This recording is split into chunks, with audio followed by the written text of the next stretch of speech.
එන්නද මාත් එක්ක පළවෙනි පාට බේගල්ස් හදන්න. මුලින්ම මේ වගේ මද රසනේ වතුරට ඊස්ට් දාලා ඇක්ටිවේට් වෙන්න තියෙනවා. ඒ අතරේදී මම පාන් පිටියකට ලුණු ටිකක් දාලා ඒකත් පැත්තකින් තියනවා. එහෙමම ඊළඟට මං ග්‍රවුන්ඩ් චිකන් එක කියන්නේ චිකන් පැටි එක හදා ගන්න යන. ඒකට ඔය වගේ ග්‍රවුන්ඩ් චිකන් පැකට්ස් දෙකක් දා ගන්නවා මම.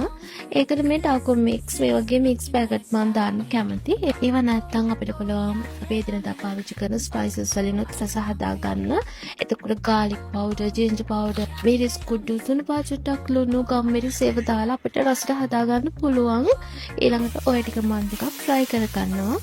ඉතින් ඔය ඔක්කොම ටික fry කර ගන්න අතරේදී මම ආයෙ මගේ පාන් පිටියක අරගෙන ඒකට දානවා අර ඊස්ට් පිපෙන්න තිබ්බ මික්ස්චර් ඒක දාලා හොඳට අනා ගන්නවා බටර් තතා. ඉතින් අනනත්සෙදි බටර් දානකොට මේක අර ගොඩක් සොෆ්ට් වෙනවා. ඉතින් ওই විදිහට අනලා මම ඒකත් පිපෙන්න තියලා තියෙනවා.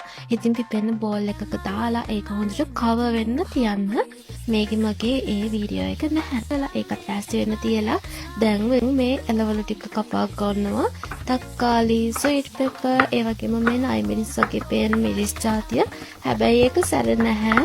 දැන් ඔය ලෙටියුස් උත්තා ගන්නවා ඊළඟට අනියන්. දැන් මම ආසම සෝස් එක හදා ගන්නවා.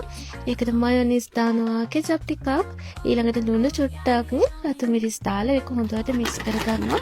මේක හරිම රසයි. හොට් මයොනයිස් එක වගේ තමයි. ඊළඟට උනාර පිපෙන්න තිබ්බ මික්ස්චර් එක අරගෙන මම හදන්නේ බේකර් ප්‍රමාණයට ඒක කපා කරනවා. ඉතින් මම ඔයාලට ඩිස්ක්‍රිප්ෂන් එකේ මේ පාවිච්චි කරපු දේවල් අනිවාර්යයෙන්ම ටයිප් කරලා තියන්න. ওই විදිහට කපාගෙන බෝල හදලා තියා ගන්නවා. ඉතින් ඔය හැම බෝලයකම මැද්දෙන් ඔහොම හිලක් හදලා ඒ ටික තියන්න ඕන. ඉතින් වහලා ඒක වහලා තව චුටි වෙලාවක් අපි තියලා තියෙන හරියටම පැය භාගයක් වගේ. ඊළඟට ඔන්න පතර එකක් උණු කරලා ඒකට ලුණු ටිකක් දානවා. ඒකට අපි මේ හදාගත්ත බේකර් තැම්බෙන්න දානවා. දෙපැත්ත හරවහරව තම්බන්න ඕන. චුටි වෙලාවක් විනාඩි 3-4ක්. හැබැයි මකින් ඔන්න වැරද්දක් තමයි මම මේ හදපු බේකර්ස් හරිම ලොකුයි.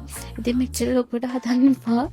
පළවෙනි පාර හදපින්න මගෙන් ගොඩාක් ලොකු වුණා. ඉතින් ওই විදිහට තම්බුනාට පස්සේ ඒක තුඩින් බිත්තරේ මෙහෙම ගා ගන්නවා. තාලයට ওই විදිහට හැමදේම arrange කර ගන්නවා. චිකන් පැටි එක දාලා සෝස් දාලා අරනයි තියෙන්නේ. ඉතින් කඩෙන් බේගල් එකක් ගන්නකොට හරි ගානකට ගන්න පුළුවන්. මේක හදනකොට පැය ගානක් ගියා. ඒ වලට ඉතින් අර සමහරවිට ආසයි හිතන ගිතරම හදලා කන්න. ඉතින් ඔයාලටත් ආසයි නම් හදලා බලන්න මේ විදිහට. හරිම රසයි.